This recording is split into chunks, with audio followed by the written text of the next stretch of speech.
আমার নাম রাধাকান্ত মিত্র। আমি এক সরকারি ব্যাংকে চাকরি করি। আগে বর্ধমান শহরের উপর আমাদের ব্যাংকের যে শাখাটি ছিল সেইখানেই আমি কর্মচারী হিসাবে নিযুক্ত ছিলাম। বর্ধমান শহরের উপর একখানি বাড়ি দ্বিতল ভাড়া নিয়ে আমি বাস করতাম। সকালে অফিস যাই, বিকেলে বাড়ি ফিরে এসে বন্ধু বান্ধবদের সাথে তাসের আড্ডায় যোগদান করি। আর যেটুকু সময় ফাঁক পাই বইপত্র পড়াশোনার মধ্যে দিয়ে সময় কাটিয়ে দিই। এইভাবে দিব্যি কেটে যাচ্ছিল দিনগুলো।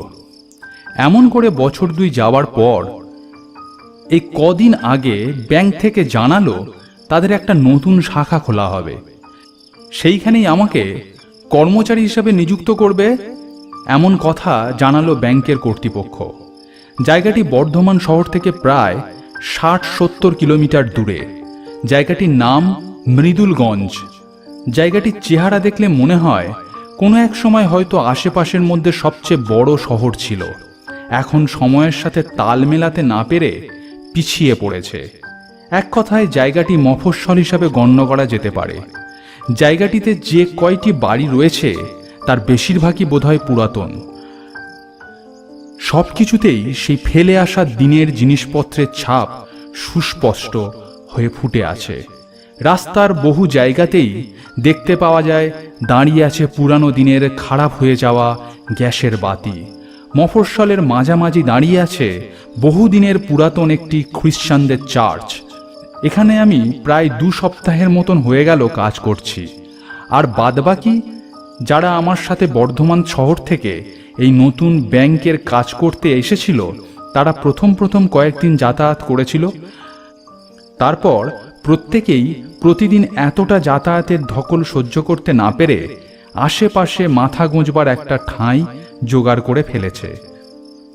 সত্যি এতটা রাস্তা যাতায়াত করতে শরীরেও যেমন কষ্ট হয় তেমনি অনেকটা সময় অতিবাহিত হয়ে যায়।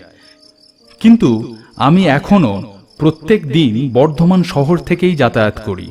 তার একটা বড় কারণ এই যে ২ বছর শহরে থেকে চারিদিকের এত আলো, লোকজনের হট্টগোল, অনেক রাত পর্যন্ত বন্ধুদের সাথে আড্ডা, এই সবই বোধহয় আমি বড় ভালোবেসে ফেলেছি। এই জীবনযাত্রার ধরন ছেড়ে কোনো পাড়াগাঁ বা পিছিয়ে পড়া কোনো জায়গায় নিজেকে খাপ খাইয়ে নেওয়া খুবই কষ্টকর। তার ওপর মৃদুলগঞ্জ জায়গাটি সন্ধ্যের পর থেকেই কেমন ঝিমিয়ে পড়তে শুরু করে। চারিদিকে গলি রাস্তাঘাট একেবারে শুনশান হয়ে যায় সন্ধ্যের পর থেকে। পুরানো দিনের অন্ধকার গলির মধ্যে দিয়ে পথ হাঁটতে হাঁটতে প্রায় গা ছমছম করে আমার। ফাঁকা বড় রাস্তার উপর জ্বলতে থাকা আলোক স্তম্ভগুলোই যেন আমার একমাত্র সঙ্গী।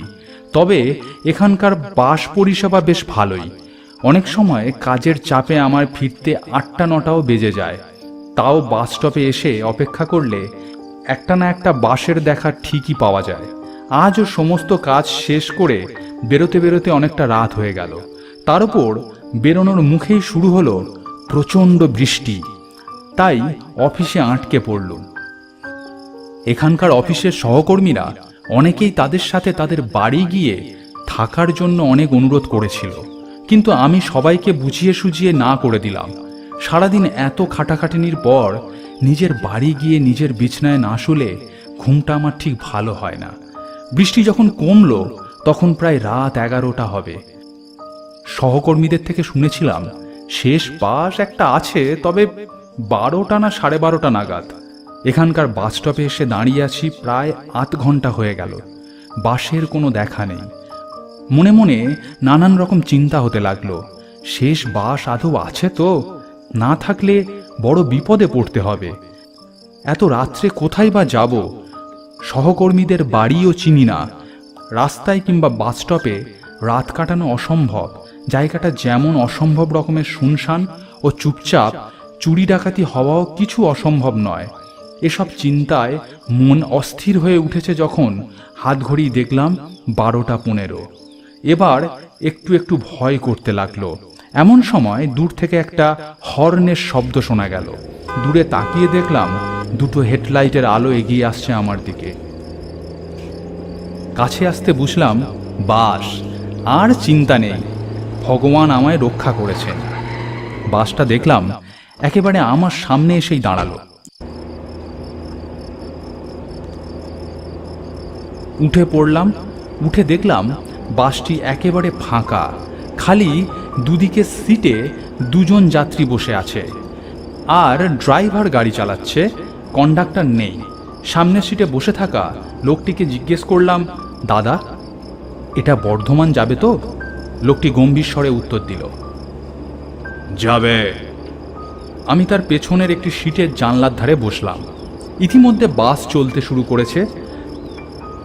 চারিদিকে যত দূর চোখ যায় গাছপালা, আর তার পিছনে ঘন কালো অন্ধকার ছাড়া আর কিছুই চোখে পড়ে না। এসব কিছুকে পেছনে ফেলে বাস দ্রুত গতিতে এগিয়ে চলেছে সামনের দিকে। বসে বসে ভাবলাম, বাস থাকলেই তো কন্ডাক্টর থাকে, কিন্তু এখানে নেই কেন? তারপর ভাবলাম, লোক আর কজন, এত রাতের বাস, প্যাসেঞ্জার বেশি হবে না বলেই বোধহয় কন্ডাক্টর রাখেনি। কিছু দূর যাওয়ার পর একটা জায়গায় বাসটা দাঁড়ালো। বাইরের দিকে তাকিয়ে দেখলাম চারিদিক ফাঁকা, শুধু গাছ আর অন্ধকার, আর কোথাও কিচ্ছু নেই। দূরে কোথায় জানি একটা কুকুর ডাকছে। একটা লোক উঠে আমার পাশে বসলো। ইতিমধ্যে আবার বাস চলতে শুরু করেছে। লোকটি আমার পাশে বসে অদ্ভুতভাবে আমার মুখের দিকে তাকিয়ে রইল। আমি ভদ্রতার খাতিরে নমস্কার করে বললাম, নমস্কার, আমার নাম রাধাকান্ত মিত্র। লোকটি একটা অদ্ভুত হাসি হেসে প্রতি নমস্কার করে জানালো, আমার নাম নেপেন, মানে লোকে ন্যাপা বলে ডাকে। লোকটি একটু অদ্ভুত হাসি হাসি মুখ করে আমাকে জিজ্ঞেস করলো, আপনি বুঝি নতুন? আমি বললাম, হ্যাঁ আজ্ঞে। লোকটি আবার হাসি হাসি মুখ করে বলল,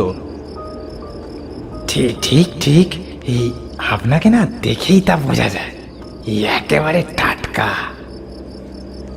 আমি বললাম, আপনি কি রোজ যাতায়াত করেন?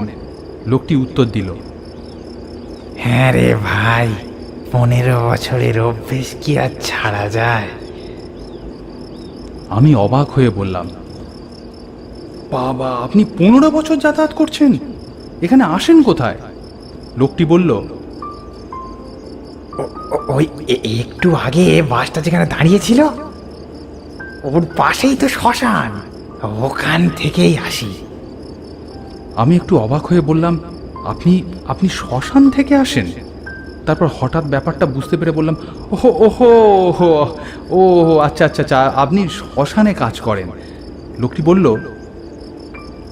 কাজ না, তা ঠিক না, ওটাই এখন আমার বাসস্থান। আমি একটু হেসে বললাম, হা হা, কেন ঠাট্টা করছেন মশাই? শ্মশান আবার কারোর বাসস্থান হতে পারে নাকি? লোকটি অদ্ভুতভাবে জোর দিয়ে বলল, না না না, আপনি তো জানেন না, আপনি নতুন কিনা এখানে, ওখানেই তো কত লোকের বাস, আস্তে আস্তে সবই বুঝবেন। লোকটি আবার আমার দিকে তাকিয়ে হাসি হাসি মুখ করে বলল, তা আপনার মশাই এই অবস্থা হলো কি করে? আমি বললুম, কি কি আবার অবস্থা হবে, আমি এখানে চাকরি করি। লোকটি আমাকে বোঝানোর জন্য ব্যস্ত হয়ে বলল, আহা, ও তো সবাই চাকরি করে, কিন্তু আপনার এই অবস্থাটা হলো কি করে, সেই গল্পটাই বলুন। লোকটা বলছে কি? কি অবস্থা, কিসের গল্প? আমি কিছুই তো বুঝতে পারছি না। আমি কথাটা ঘোরানোর জন্য বললাম, তা তা আপনার গল্পটা বলুন, আগে শুনি। লোকটা একটু দুঃখ দুঃখ ভাব করে বলল, তা আমার গল্প আর কি বলবো মশাই, বাসটি যেখানে দাঁড়ালো ওই জায়গাটির কাছেই আমি এক দড়ি কারখানায় কাজ করতাম। এক ঝড় জলের রাতে বাড়ি ফিরছি, তখনও ঝড় কিছু মাত্র কমেনি, বুঝলেন কিনা। প্রচন্ড এক হাওয়ার ঝাপটা উঠলো, বাপ রে, আমাকে যেন উড়িয়ে নিয়ে যাবে। সামনে দাঁড়িয়ে থাকা খিরিস গাছটার একটা ডাল ভেঙে পড়লো হুড়মুড়িয়ে আমার উপর। তারপর থেকেই ওই শ্মশানে থাকি। আমি বললাম, গাছের ডাল আপনার উপর এসে পড়লো, তারপর? লোকটি বলল, তারপর আবার কি? তারপর যা হয়, এক সময় দেখলুম মোটা খিরিস গাছের ভেঙে পড়া ডালের তলায় আমার মৃতদেহ ওখানে পড়ে আছে। তা ওখানকার লোকেরাই তার পরদিন আমার মৃতদেহ সৎকারের ব্যবস্থা করেছিল। একটা দীর্ঘ নিঃশ্বাস ফেলে লোকটা বলল, এই হলো আমার ঘটনা। এবার আপনারটা শুনি। আমি বললাম, কি মশাই, আমাকে ভয় দেখানোর জন্য বেশ ভালোই গল্প তো ফেঁদেছেন। লোকটা সেই অদ্ভুত হাসি হেসে বলল, আপনাকে কি আর ভয় দেখাবো বলুন, আপনি তো এখন আমাদেরই দলে। লোকটা বলছে কি? আমি বললাম, আমাদেরই দলে মানে? ওই ওই দেখুন, ওর নাম ভূত। সামনের দিকে বসে থাকা লোকটার দিকে তিনি আঙুল নির্দেশ করলেন। দেখলাম সামনে যে লোকটা বসেছিল তার জায়গায় বসে আছে আস্ত একটা নরকঙ্কাল। আমি লোকটার দিকে তাকিয়ে ভয়ে বিস্ফারিত চোখে বললাম, এ আমি কি দেখছি? ও যে কঙ্কাল। লোকটা তেমনই হাসি হাসি মুখ করে বলল, এ কি, আপনি ভয় পাচ্ছেন কেন? ও যে আমাদেরই একজন। তবে আপনি টাটকা কিনা প্রথম এমনটা হয়, বুঝলেন, এমনটা হয়। আমি ভয়ে পাগলের মতো হয়ে বললাম, হে আপনি কি বলছেন? আমি ওদের একজন নই, আমি তো মানুষ। লোকটি বলল, দুর্মশাই, প্রথম সবাই অমন কথা বলে। এই যা আমার দিকে দেখুন, আমাকে দেখো তো আপনার মানুষ বলেই মনে হচ্ছে নাকি? আমি ভয়ে ভয়ে বললাম, মনে হচ্ছে মানে? আপনি তো মানুষ। লোকটি সেই অদ্ভুত হাসি হেসে বলল, কে বলেছে? এই যে দেখুন। দেখলাম লোকটি যে জায়গায় বসেছিল সেই জায়গায় লোকটির দেহ মিলিয়ে গিয়ে একটা কঙ্কালের দেহ ফুটে উঠল। ভয়ে আমার মুখ দিয়ে আর কথা বেরোলো না। পিঠের সিদ্ধাঁড়া বেয়ে একটা হিমশীতল স্রোত বয়ে গেল। এত কাছে একটা নরকঙ্কালকে বসে থাকতে দেখে আমি ভয়ে মিশে গেলাম পাশের সিটের সাথে। চিৎকার করতে লাগলাম, হে ভগবান, এ আমি কি দেখছি? আমি কি দেখছি? বাঁচাও হে ঈশ্বর, আমাকে রক্ষা করো এই বিপদ থেকে। আমার পাশে বসে থাকা নরকঙ্কালটি খিলখিল করে হেসে বলল, আরে ও মশাই, এ ভয় কি? আমরা তো সব বন্ধু, আর ভয় পেয়ে লাভ নেই। আপনি এই নকলের রূপ ছেড়ে এবার আসল রূপে ফিরে আসুন দেখি। তারপরে এমনি থেকেই আমার গলা দিয়ে একটা আর্তনাদ বেরিয়ে এলো।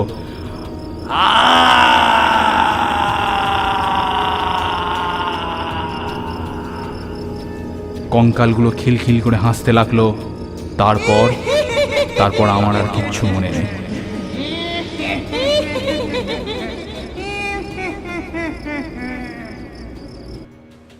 গল্পটি ভালো লাগলে একটি লাইক করুন।